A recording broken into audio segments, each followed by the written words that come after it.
Em nome do Pai, do Filho e do Espírito Santo. Amém.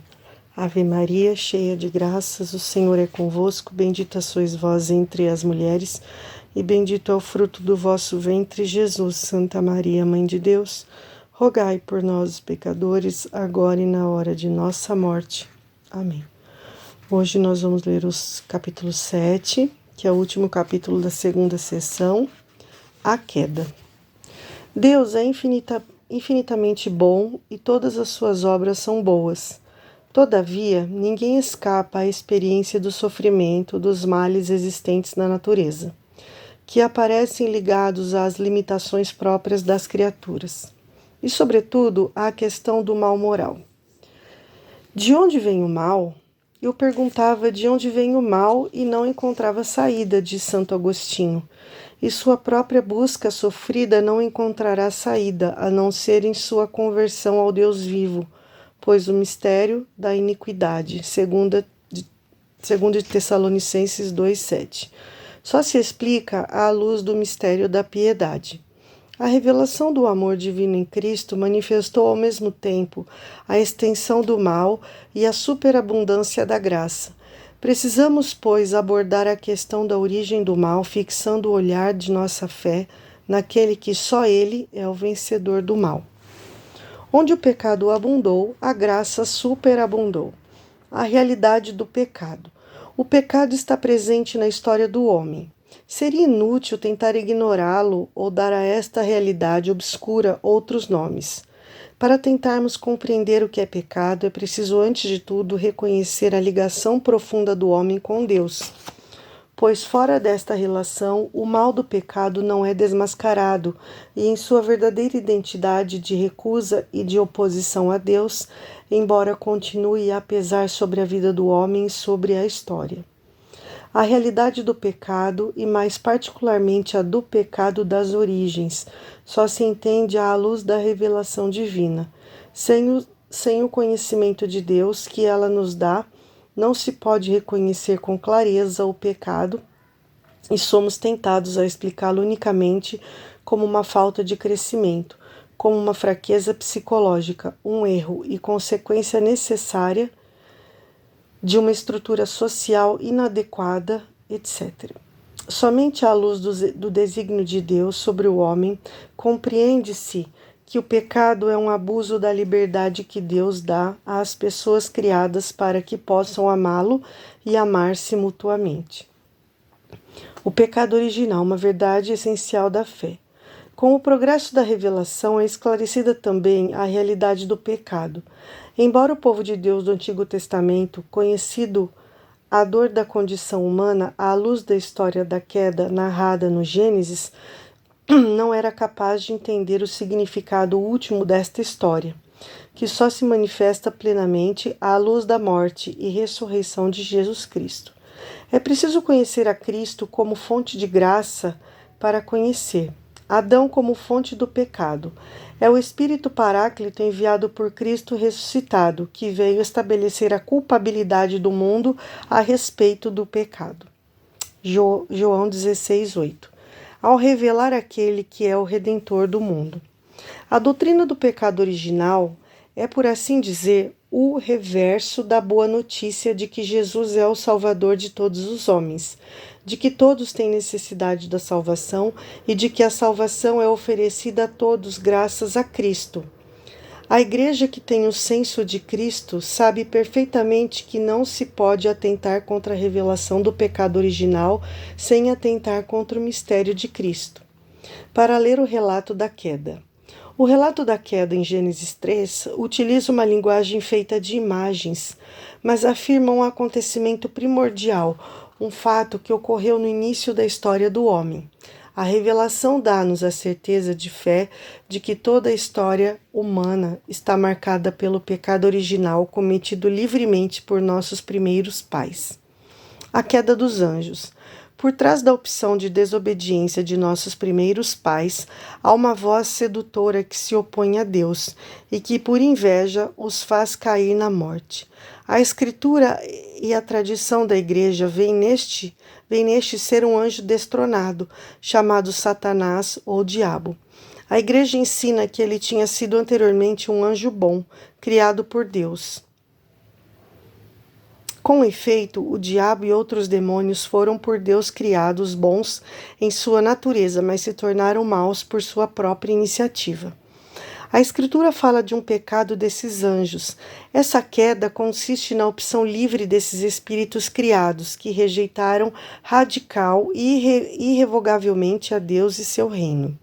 Temos um reflexo desta rebelião nas palavras do tentador ditas a nossos primeiros pais. E vós sereis como deuses. Gênesis 3:5. O diabo é o pecador desde o princípio. 1 de João 3:8. Pai da mentira. João 8:44. É o caráter irrevogável de sua opção e não uma deficiência da infinita misericórdia divina, que faz com que o pecado dos anjos não possa ser perdoado. Não existe arrependimento para eles depois da queda, como não existe para os homens após a morte. A Escritura atesta a influência nefasta daquele que Jesus chama de o homicida desde o princípio, João 8,44, e que até chegou a tentar desviar Jesus da missão recebida do Pai. Para isto é que o Filho de Deus se manifestou, para destruir as obras do diabo. 1 de João 3,9. A mais grave dessas obras, devido às suas consequências, foi a solução mentirosa que induziu o homem a desobedecer a Deus. Contudo, o poder de Satanás não é infinito. Ele não passa de uma criatura, poderosa pelo fato de ser puro espírito, mas sempre criatura. Não é capaz de impedir a edificação do reino de Deus. Embora Satanás atue no mundo por ódio contra Deus e seu reino em Jesus Cristo, e embora a sua ação cause graves danos de natureza espiritual e indiretamente até de natureza física, para cada homem, para cada sociedade, esta ação é permitida pela divina providência, que com vigor e doçura dirige a história do homem e do mundo.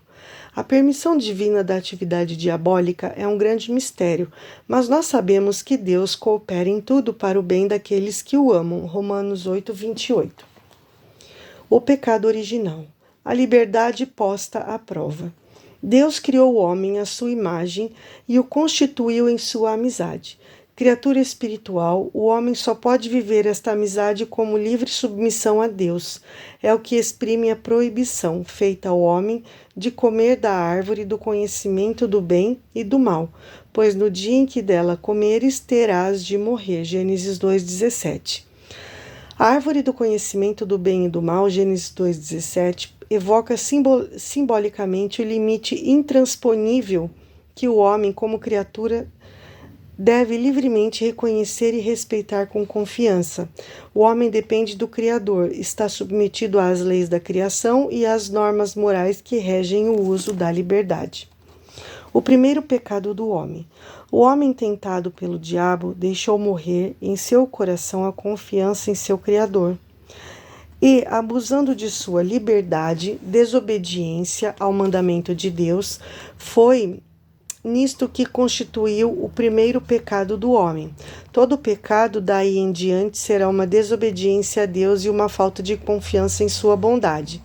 Neste pecado, o homem preferiu a si mesmo a Deus e, com isto, menosprezou a Deus, optou por si mesmo contra Deus, contrariando as exigências de seu estado de criatura e, consequentemente, de seu próprio bem. Constituído em um estado de santidade, o homem estava destinado a ser plenamente divinizado por Deus na glória. Pela sedução do diabo, quis ser como Deus, mas sem Deus e antepondo-se a Deus e não segundo Deus. A Escritura mostra as consequências dramáticas desta primeira desobediência. Adão e Eva perdem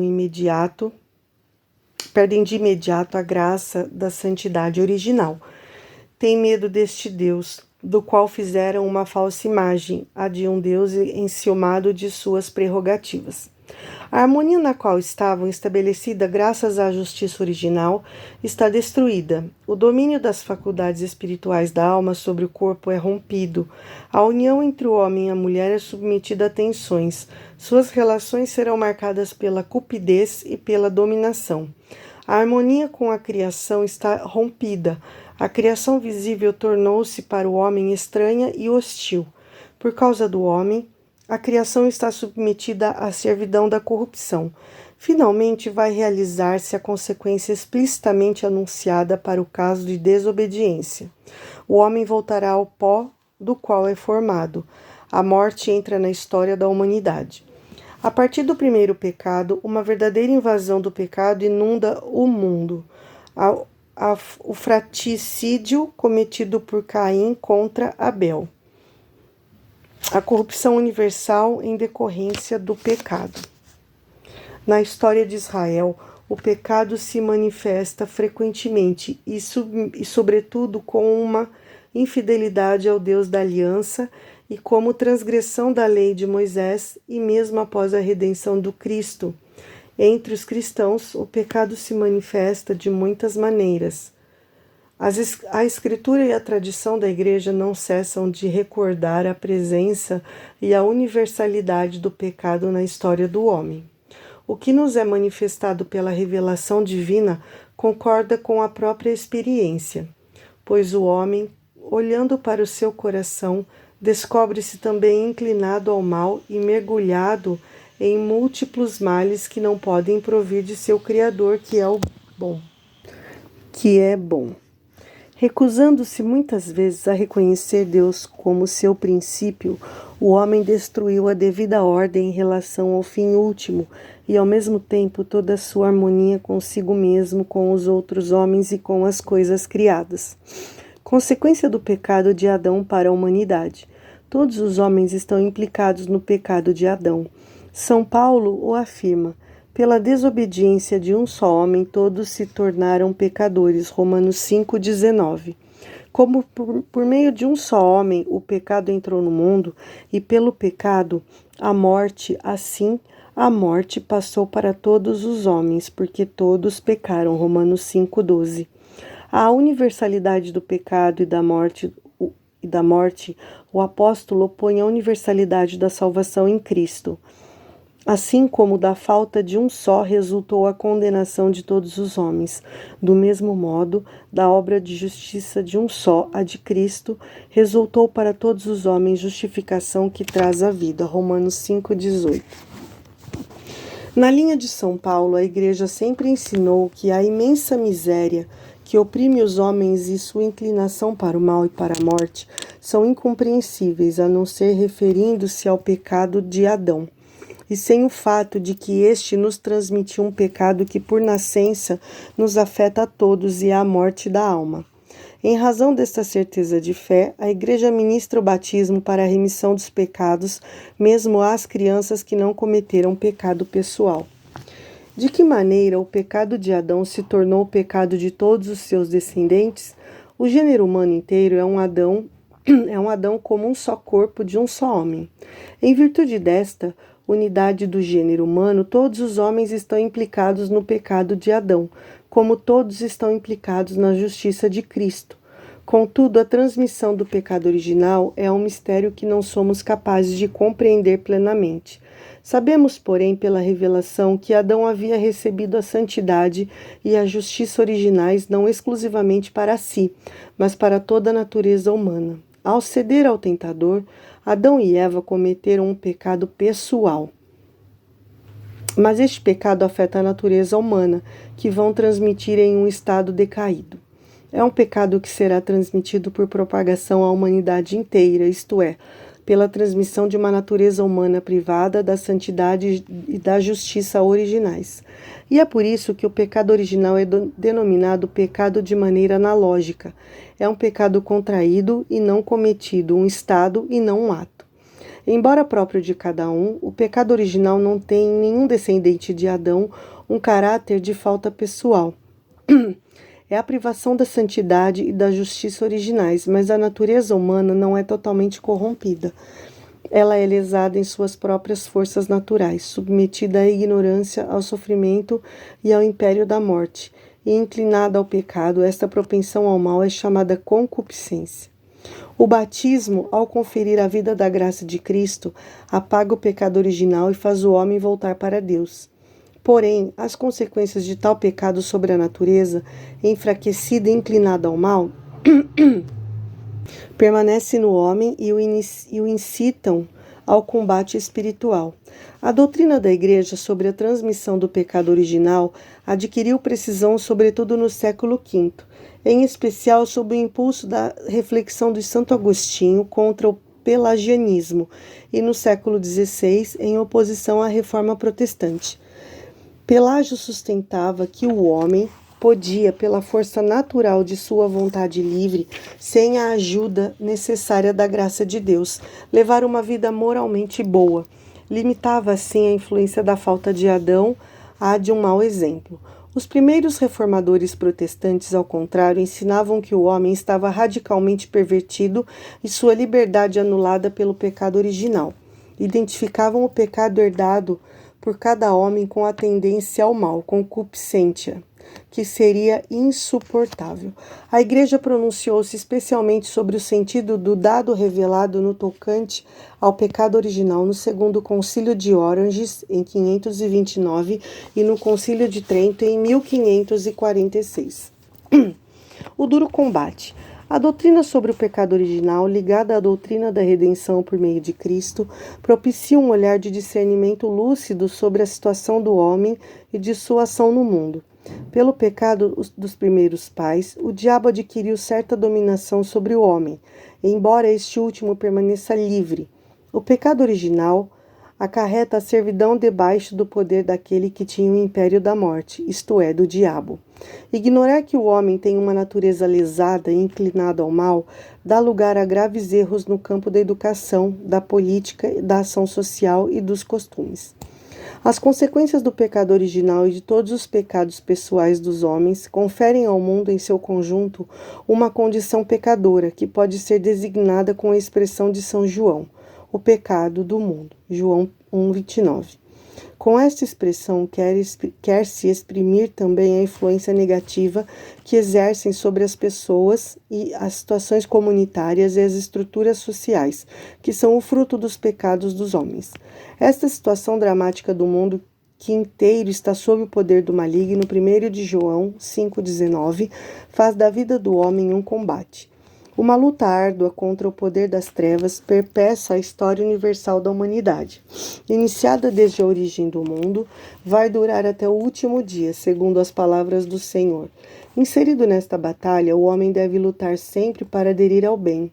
Não consegue alcançar a unidade interior senão com grandes labutas e o auxílio da graça de Deus. Não o abandonaste ao poder da morte. Depois da queda, o homem não foi abandonado por Deus. Ao contrário, Deus o chama. Ele anuncia de modo misterioso a vitória sobre o mal e o soerguimento da queda. Esta passagem do Gênesis foi chamada de proto-evangelho, por ser o primeiro anúncio do Messias Redentor e do combate entre a serpente e a mulher, e a vitória final de um descendente desta última. A tradição cristã vê nesta passagem um anúncio do novo Adão, que por sua obediência até a morte de cruz, Filipenses 2,8, repara com superabundância a desobediência de Adão. De resto, numerosos padres e doutores da Igreja veem na mulher anunciada no proto-evangelho a mãe de Cristo, Maria como nova Eva.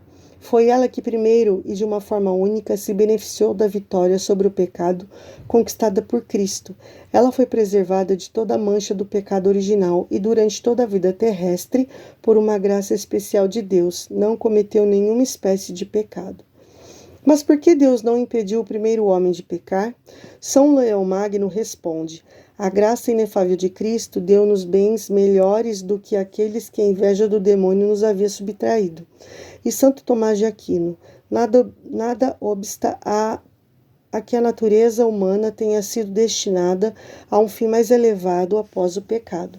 Com efeito, Deus permite que os males aconteçam para tirar deles um bem maior. De onde vem a palavra de São Paulo? Onde abundou o pecado, superabundou a graça, Romanos 5,20. E o canto de Exultet, ó feliz culpa que mereceu tal e tão grande Redentor. Resumindo, Deus não fez a morte, nem tem prazer em destruir os viventes. Foi pela inveja do diabo que a morte entrou no mundo. Sabedoria 1,13, 2,24. Satanás ou o diabo, bem como os demais demônios, são anjos decaídos por terem se recusado livremente a servir a Deus e a seu desígnio. Sua opção contra Deus é definitiva. Eles tentam associar o homem à sua revolta contra Deus. Constituído por Deus em estado de justiça, o homem, instigado pelo maligno desde o início da história, abusou da própria liberdade. Levantou-se contra Deus, desejando atingir seu objetivo fora dele. Por seu pecado, Adão, na qualidade de primeiro homem, perdeu a santidade e a justiça originais que havia recebido de Deus, não somente para si, mas para todos os seres humanos. À sua descendência, Adão e Eva transmitiram a natureza humana ferida por seu primeiro pecado, portanto privada da santidade e da justiça originais. Esta privação é denominada pecado original. Em consequência do pecado original, a natureza humana está enfraquecida em suas forças, submetida à ignorância, ao sofrimento e à dominação da morte, e inclinada ao pecado, inclinação chamada de concupiscência. Afirmamos, portanto, com o Concílio de Trento, que o pecado original é transmitido com a natureza humana, não por imitação, mas por propagação, e que ele é, portanto, próprio de cada um. A vitória sobre o pecado, conseguida por Cristo, deu-nos bens melhores do que aqueles que o pecado nos havia tirado. Onde avultou o pecado, a graça superabundou. Romanos 5:20. Segundo a fé dos cristãos, este mundo foi criado e conservado pelo amor do Criador. Na verdade, este mundo foi reduzido à servidão do pecado, mas Cristo, crucificado e ressuscitado, quebrou o poder do maligno e libertou o mundo. Nós vamos continuar unidos e reunidos em nome do Pai, e do Filho, e do Espírito Santo. Amém.